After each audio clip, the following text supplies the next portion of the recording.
वृंदावन बिहारी लाल की जय। बाके बिहारी लाल की जय। आज वैशाख शुक्ल तृतीया अक्षय तृतीया की सभी भक्तजनों को, सभी वैष्णव जनों को मंगलमय शुभकामनाएं और बधाई। आज का दिन संपूर्ण ब्रजमंडल में बड़े ही धूमधाम से मनाया जाता है। ब्रज के समस्त देवालयों में आज के दिन ठाकुर जी के श्री विग्रह पर चंदन के वस्त्र धारण कराए जाते हैं। और विशेष क्यों है आज का दिन?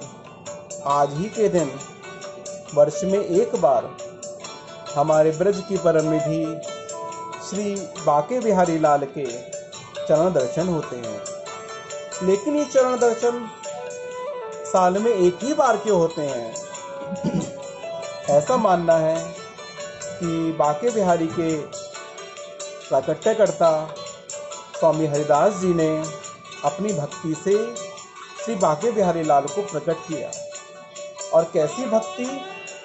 वो नित्य ही मानसी सेवा में रहते। कभी मानसी सेवा में ठाकुर जी को 56 भोग लगाते, कभी झूला झुलाते, कभी वंशी धारण कराते। तब आचार्यों ने कहा कि देखिए, विशेष तिथि पर विशेष सेवा होनी अनिवार्य है। तब स्वामी श्री हरिदास जी ने एक नियम बनाया कि और सारे ठाकुर जी तो वर्ष में अनेक बार झूले पर बैठते हैं, वर्ष में अनेक बार वंशी को धारण करते हैं, वर्ष में अनेक बार चरण दर्शन देते हैं, लेकिन हमारे परम निधि श्री बाके बिहारी लाल वर्ष में एक बार तो झूले पर बैठेंगे। और वो किस दिन? हरियाली तीज के दिन। वर्ष में एक बार अपने कर कमल में बांसुरी को धारण करेंगे। और वो कौन सा दिन? शरद पूर्णिमा का दिन। और वर्ष में एक ही बार चरण दर्शन देंगे। और वो कौन सा दिन? अक्षय तृतीया का दिन। ऐसा मानना है कि उन्होंने उसी दिन अक्षय तृतीया के दिन ही चरण दर्शन क्यों दिए? तब श्री स्वामी जी के समकालीन संत ब्रज में आए और जिस दिन अक्षय तृतीया थी वो ब्रज को छोड़ करके बद्रीनाथ भगवान के दर्शन के लिए जा रहे थे। तब स्वामी जी ने कहा कि देखिए, उत्सव के दिन ब्रज को नहीं छोड़ना चाहिए, आप आज ठाकुर जी के दर्शन कीजिए। तब उन संत ने कहा कि देखिए, हमारा मुख्य उद्देश्य तो श्री बद्रीनाथ भगवान के दर्शन करना है। अच्छा, तब उनके कल्याण और उन पर परम कृपा करने के लिए श्री हरिदास जी ने कहा, ठीक है, आप बद्रीनाथ और केदारनाथ भगवान के दर्शन कीजिए, लेकिन पहले मुझे ठाकुर जी की सेवा करने दीजिए। और तब स्वामी जी ने सेवा में प्रवेश किया और प्रवेश कर ठाकुर जी को सुंदर वस्त्र पहनाए। और उस दिन ठाकुर जी को उन्होंने जामा नहीं पहनाया। क्यों? क्योंकि अगर जामा पहनाते तो चरण दर्शन नहीं होते। और जैसे ही श्री बाके बिहारी लाल का कपाट खोला, पर्दा खोला, वहां पर तो परम निधि बाके बिहारी लाल के चरण दर्शन, दाएं चरण से बाएं चरण को ढका हुआ चरण के दर्शन हो रहे थे। सबको तो ऐसा लगा कि ठाकुर जी के चरण दर्शन है, लेकिन उन संत को क्या दिखा? एक चरण में तो श्री बद्रीनाथ भगवान के दर्शन हो रहे हैं और एक चरण की तरफ श्री केदारनाथ भगवान के दर्शन हो रहे हैं। और तब उन्होंने कहा कि आज से मैं कभी भी पर्व को छोड़कर, उत्सव को छोड़कर कहीं और दर्शन के लिए नहीं जाऊंगा। और ऐसा मानना है कि अक्षय तृतीया के दिन ही श्री बद्रीनाथ भगवान के कपाट खुलते हैं।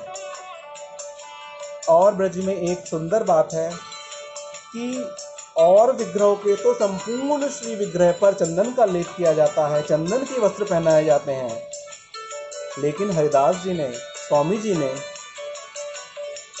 संपूर्ण विग्रह को तो चंदन नहीं अर्पण किया, बल्कि उनके चरणों में ही छोटे छोटे चंदन के गोले बनाकर अर्पण किए। और आज भी ये चमत्कार ब्रज में होता है। अक्षय तृतीया के दिन उन चंदन के गोलों पर भगवान श्री बांके बिहारी लाल के चरण छपे होते हैं। संपूर्ण सेवा के पश्चात जब देखा जाता है तो इसीलिए सभी भक्तगण अक्षय तृतीया के दिन श्री ठाकुर जी की सेवा करें। ऐसा मानना है कि आज के दिन किया हुआ जप तप दान पुण्य अक्षय होकर हम पर कृपा करता है। और सबसे बड़ा फल क्या है? सभी भक्तगण ठाकुर जी को सुंदर श्रृंगार कराएं, भगवान के सुंदर चंदन लगाएं, चंदन से पत्रावली बनाएं और ठाकुर जी को शीतल भोग धरें। ऐसा भी मानना है कि गोपियों ने भी आज ही दिन भगवान को चंदन लगाया। क्यों? आज के ही दिन से ऐसा माना जाता है कि ग्रीष्म ऋतु का प्रारंभ हुआ है, तो हमारे नंदनंदन को ग्रीष्म ऋतु का प्रभाव ना पड़े, उनके अंग पर ग्रीष्म ऋतु का प्रभाव ना पड़ने की वजह से समस्त गोपियों ने भगवान के अंगों पर पत्रावली की रचना की थी। तो आप सभी भक्तगण सुंदर चंदन का ठाकुर जी को श्रृंगार धराएं, शीतल भोग धराएं, सुंदर आरती करें, ठाकुर जी को पुष्प अर्पण करें, भोग में ठंडे भोग अर्पण करें और खूब भजन करें। जुगल कीनो चंदन को श्रृंगार, जुगल कीनो चंदन को श्रृंगार,